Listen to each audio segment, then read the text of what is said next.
जय हिंद साथियों, मैं सागर आपका स्वागत करता हूं अपने YouTube चैनल क्रिक कंपटीशन बाय सागर में। आई होप आप सभी लोग अच्छे होंगे और अपनी प्रिपरेशन अच्छे से कर रहे होंगे। साथियों, आज हम देखने वाले हैं साइंस की क्लास 2। इससे पहले एक क्लास हो गई है।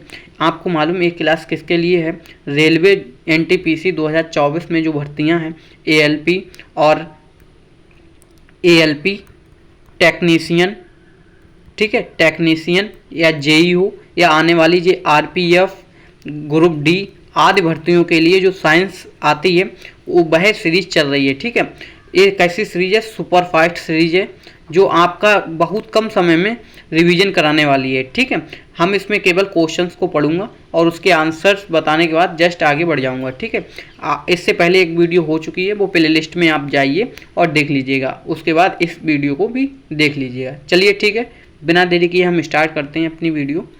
देखिए हमारा पहला क्वेश्चन क्या है। क्वेश्चन आपको ठीक से दिख रहा होगा। देखिए मैं हिंदी में केवल क्वेश्चन पढ़ूंगा, बाकी इंग्लिश वाला भी हम आपको दिखा दूंगा। ठीक है, देखिए क्या कहता है क्वेश्चन नंबर 1। कह रहा है निम्नलिखित में से एक गेंद OA तथा OB सतह पर स्थित है। ठीक है, एक गेंद है जो AO और OB सतह पर स्थित है और सतह OA का प्रतिक्रिया बल होगा, यानी ये OA का प्रतिक्रिया बल होगा, आपको ये बताना है। ठीक है, तो इसका ऑप्शन आप देख लीजिएगा और मैं इसका राइट आंसर बता दे रहा हूँ। इसका जो OA प्रतिक्रिया बल होगा एक किसके बराबर? इसके ए ऑप्शन बिल्कुल ठीक है, OB से अधिक होगा। ठीक है, क्या होगा? OB से अधिक होगा, क्योंकि यहाँ पे 30 डिग्री है और वहाँ पे 45 डिग्री है। ठीक है, एंगल अब देख लीजिए इंग्लिश में इसको देख लीजिएगा। चलिए अब आगे बढ़ते हैं। देखिए क्वेश्चन देख लीजिए, हिंदी में देखिए क्वेश्चन ठीक से क्या कहता है। देखिए 2, पृथ्वी अपनी कक्ष में लगभग 4400 किलोमीटर प्रति घंटा की गति से घूमती है। ठीक है, इस तेज गति को हम अनुभव क्यों नहीं करते हैं? मतलब एक पृथ्वी जो घूमती है इतनी गति से, तो इसका अनुभव हम क्यों नहीं करते हैं? तो ऑप्शन आपके दे रखे हैं। ठीक है, और मैं इसका राइट ऑप्शन आपको बता दे रहा हूँ। इसका जो राइट ऑप्शन जाएगा 2 का, वो जाने वाला है बी ऑप्शन, बिल्कुल ठीक है। ठीक है, कौन सा? बी ऑप्शन, क्योंकि पृथ्वी के सापेक्ष हमारी जो गति होती है वह कैसी होती? शून्य गति होती है। ठीक है, यानी पृथ्वी के बीच जो गति होती है वह हमारी कैसी होती? शून्य गति होती है। इसीलिए हम क्या करते हैं, इसके हमें अनुभव नहीं होता है। चलिए 3 नंबर क्वेश्चन देखते हैं। 3 नंबर क्वेश्चन क्या कहता है? देखिए, लिफ्ट की गतिशील अवस्था में किसी पिंड का आभासी भार अपने वास्तविक भार का दोगुना हो जाता है। ये कौन सी स्थिति होती है? आपको बताना, जो लिफ्ट की गतिशील अवस्था में किसी पिंड का जो आभासी भार होता है वह अपनी वास्तविक भार का दोगुना हो जाता है। जब कब होगा? तो कब होगा? इसका जो राइट ऑप्शन है 3 का, वो राइट ऑप्शन क्या हो जाएगा? वी ऑप्शन बिल्कुल ठीक है, बी ऑप्शन बिल्कुल ठीक है। लिफ्ट ऊपर की ओर जी त्वरण से चल रही हो तब क्या होगा? जो आभासी भार होगा वह वास्तविक भार का दुगना हो जाता है। ठीक है, इंग्लिश में क्वेश्चन आप देख लेना अपना रोक के। चलिए 4 नंबर क्वेश्चन देखते हैं। बहुत इंपॉर्टेंट क्वेश्चन है 4 नंबर। ताजे पानी का हिमांक बिंदु क्या है? तो आपको बताना जो ताजे पानी है वो उसका हिमांक बिंदु कौन सा है? तो इसका 4 का क्या हो जाएगा? डी ऑप्शन बिल्कुल ठीक है। ठीक है, 0 डिग्री सेंटीग्रेड। अगला देखिए, अगला जो क्वेश्चन है वो कौन सा है? 5 नंबर क्वेश्चन। यदि पृथ्वी के चक्रों की गति बढ़ जाए तो इसके धरातल पर पड़ी हुई वस्तु का क्या होगा? भार बढ़ जाएगा, भार घट जाएगा, भार में कोई अंतर नहीं है। इस आधार पर कुछ नहीं कहा जा सकता। तो इसका जो राइट ऑप्शन होने वाला है वो 5 का बी ऑप्शन बिल्कुल ठीक है। ठीक है, यानी पृथ्वी के चक्रों की गति बढ़ जाए तो इसके धरातल पर पड़ी हुई वस्तु का भार क्या हो जाएगा? घट जाएगा। ठीक है, ये सभी क्वेश्चन बहुत ज़्यादा इंपॉर्टेंट हैं आपकी परीक्षा की दृष्टि से। चलिए अगला देखिए, ये पूछा गया है, क्या पूछा गया है? 6 नंबर क्वेश्चन। कैल्शियम नाइट्रेट और पोटेशियम डाइक्रोमेनेट के सही रासायनिक सूत्र क्रमशः हैं। तो कैल्शियम नाइट्रेट और पोटेशियम डाइक्रोमेनाइट का हमें सूत्र बताना है। तो इसका आप सूत्र याद कर लेना। इसका जो राइट ऑप्शन होने वाला है वो सी ऑप्शन बिल्कुल ठीक है। ठीक है साथियों, CaNO3 का होल ट्वाइस और K2Cr2O7 होता है। ठीक है, दोनों का लिखा हुआ है, दोनों का आप याद कर लेना। आगे देखिए 7 का, जो 7 का है क्या कहता है, बेकेलाइट निम्नलिखित में से किस संघनन से बनता है, यानी जो बेकेलाइट होता है वो किसके संघनन से बनता है। तो आपको ये क्वेश्चन बहुत ज़्यादा इंपॉर्टेंट है, बीपीएससी में भी पूछा जाता है और रेलवे में आदि एग्जामों में तो आता ही आता है। तो देखिए 7 का जो राइट ऑप्शन हो जाएगा वो बी ऑप्शन बिल्कुल ठीक है, फिनॉल और फॉर्मेल्डिहाइड। ठीक है, आपसे कभी पूछा जाए कि बेकेलाइट किससे मिलकर बनता है, किसके संघनन से बनता है, तो फिनॉल तथा फॉर्मेल्डिहाइड से मिलकर बनता है। ठीक है साथियों, चलिए नेक्स्ट देखिए, नेक्स्ट क्वेश्चन क्या है। नेक्स्ट क्वेश्चन देखिए, कह रहा है कुछ जंतुओं में अपनी त्वचा का रंग परिवर्तन करने की क्षमता पाई जाती है, यह रंग परिवर्तित होता है। जैसे आपने देखा होगा गिरगिट, गिरगिट क्या होता है, वो अपने रंग बदलता है। तो वही बात है कि कुछ जंतुओं में अपनी त्वचा का रंग परिवर्तन करने की क्षमता पाई जाती है, यह रंग परिवर्तन होता है किस कारण से। देखिए इसका जो राइट ऑप्शन हो जाएगा वो 8 का क्या हो जाएगा, ए ऑप्शन बिल्कुल ठीक है, मिलेनोफॉर्म से। ठीक है, मिलेनोफॉर्म से हो जाता है, ये ऑप्शन बिल्कुल ठीक था। देखिए 9 का क्वेश्चन देखिए 9, निम्नलिखित में से कौन सा कथन एंजाइम के बारे में सही है। तो आपको बताना है कि कथन कौन सा एंजाइम के बारे में सही है।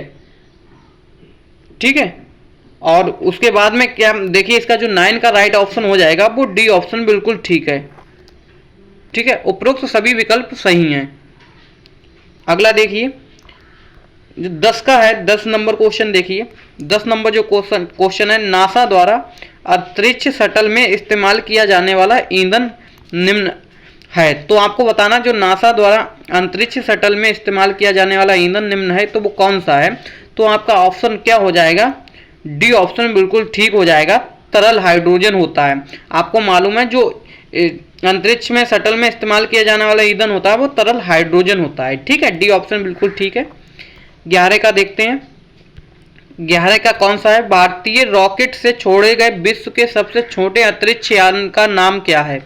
तो भारतीय रॉकेट से छोड़े गए सबसे छोटे अंतरिक्ष का नाम क्या है 11 का। तो 11 का राइट ऑप्शन क्या है, सी ऑप्शन बिल्कुल ठीक है, स्प्राइट्स नाम है। ठीक है, सबसे छोटे अंतरिक्ष यान है। अगला देखते हैं 10 नंबर क्वेश्चन, 12 नंबर क्वेश्चन क्या कहता है, पर्यावरण संरक्षण से संबंधित मामलों का शीघ्र निपटान करवाने के लिए स्थापित राष्ट्रीय हरित अधिकरण किसके अंतर्गत स्थापित किया गया। तो ये किसके अंतर्गत किया गया, ऑप्शंस आप देख लीजिएगा। तो इसका राइट ऑप्शन क्या हो जाएगा, बी ऑप्शन बिल्कुल ठीक है, 11वीं पंचवर्षीय योजना जो थी उसके अंतर्गत ये सब कार्य किए गए थे। ठीक है, चलिए 13 देखते हैं। 13 नंबर जो क्वेश्चन है वो क्या कहता है, परिवलय गर्त डिश इंजन प्रौद्योगिकी सेंट्रल टावर रिसीवर प्रौद्योगिकी निम्नलिखित में से किस नवीकरणीय ऊर्जा उत्पादक प्रणाली प्रकार के उदाहरण हैं। तो जो 13 का जो राइट ऑप्शन हो जाएगा वो इसका क्या है, वो सौर ऊर्जा के उदाहरण है। ठीक है, किसके, सौर ऊर्जा के उदाहरण हैं। अगला देखिए 14 नंबर क्वेश्चन, हमारे लगभग इसमें 19 क्वेश्चन होंगे। ठीक है साथियों, अब देखिए क्या है, मॉड्यूलन। ठीक है, मॉड्यूलन ये आपने फिजिक्स में पढ़ा होगा, का मुख्य उद्देश्य है। तो मॉड्यूलन का मुख्य उद्देश्य क्या होता है, तो इसका जो 14 का राइट ऑप्शन हो जाएगा वो सी हो जाएगा। देखिए इसका जो कार्य होता है वो क्या होता है कि लंबी दूरियों पर निम्न आवृत्ति की जानकारी को सक्षमता से संचारित करना होता है। ठीक है, चलिए 15 देख लेते हैं। 15 क्वेश्चन का जो आंसर है, ब्लू रे एक डिस्क एक क्या है, यानी ब्लू रे डिस्क एक क्या है, आपको ये बताना है। तो जो ब्लू रे है ये डिस्क क्या है, तो इसका 15 का जो राइट ऑप्शन होने वाला वो सी ऑप्शन बिल्कुल ठीक है, डाटा संग्रहण प्रणाली है। आपको मालूम है फिजिक्स में क्वेश्चन आपका कंप्यूटर भौतिकी से भी होता है, तो उससे टॉपिक से उठा हुआ क्वेश्चन है। ठीक है, चलिए अगला देखते हैं 16 नंबर क्वेश्चन क्या कहता है, कह रहा है निम्नलिखित में से कौन सा गैर संचारी रोग है। तो गैर संचारी रोग आपको बताना है, तो 16 का जो राइट ऑप्शन है वो क्या हो जाएगा, बी हो जाएगा। ठीक है, गैर संचारी रोग ऐसा होता है रोग जो मतलब किसी से छुआछूत से ना फैले। ठीक है, अगला देखिए 17 है, निम्नलिखित में से कौन सा विटामिन जल में घुलनशील होता है। तो आपने 2 विटामिन पढ़े होंगे जो जल में घुलनशील होते हैं। ठीक है, तो 17 का जो राइट ऑप्शन होने वाला है वो सी ऑप्शन बिल्कुल ठीक है, यानी विटामिन जो सी होती है वो जल में घुलनशील होती है। अगला देखिए 18 क्वेश्चन क्या है, 18 इलेक्ट्रॉन की खोज कब की गई। तो इलेक्ट्रॉन की खोज, देखिए इलेक्ट्रॉन, प्रोटॉन और न्यूट्रॉन एक आपको पढ़ के जाना है, क्योंकि यहाँ से क्वेश्चन आ जाता है कि खोज कब की थी या इनका द्रव्यमान कितना है, ये क्वेश्चन बन जाते हैं, तो उनको जरूर अच्छे से देख के जाना है। तो 18 का जो राइट ऑप्शन होने वाला है वो ए है, ठीक है। 1897 में इलेक्ट्रॉन की खोज की गई थी, और ये आपको कमेंट्स में बताना है किसने की थी, ठीक है साथियों। चलिए हमारा लास्ट क्वेश्चन है 19, कैंडला निम्नलिखित में से किस आधार राशि की एसआई इकाई है। आपको बताना है जो कैंडला है वो किसकी राशि है। तो इसका जो राइट ऑप्शन होने वाला है 19 का, वो सी ऑप्शन बिल्कुल ठीक है, दीप्त तीव्रता की, ठीक है। तो इस प्रकार से ये हमारे कितने क्वेश्चन थे, टोटल 19 क्वेश्चन थे, ठीक है। आपको बताना है क्वेश्चन कैसे थे, बहुत वेरी वेरी मोस्ट इंपॉर्टेंट आपकी परीक्षा की दृष्टि से इन क्वेश्चनों को लिया गया था, और मेरा मानना है अगर आपने ठीक से किए हैं तो यहाँ से क्वेश्चंस आपकी परीक्षा में देखने को मिलेंगे। चलिए इसी प्रकार से एक क्लास चलती रहेगी। इससे पहले एक क्लास हो गई है, वो आप प्ले लिस्ट में जाइए उसको देख लीजिएगा, और एक दूसरी क्लास आज जो हो रही है, कौन सी, सेकंड क्लास है। उसके बाद इस प्रकार से ये सीरीज चलती रहेगी। आप जुड़े रहिए हमारे यूट्यूब चैनल से। चलिए मिलते हैं नेक्स्ट वीडियो में, तब तक के लिए धन्यवाद।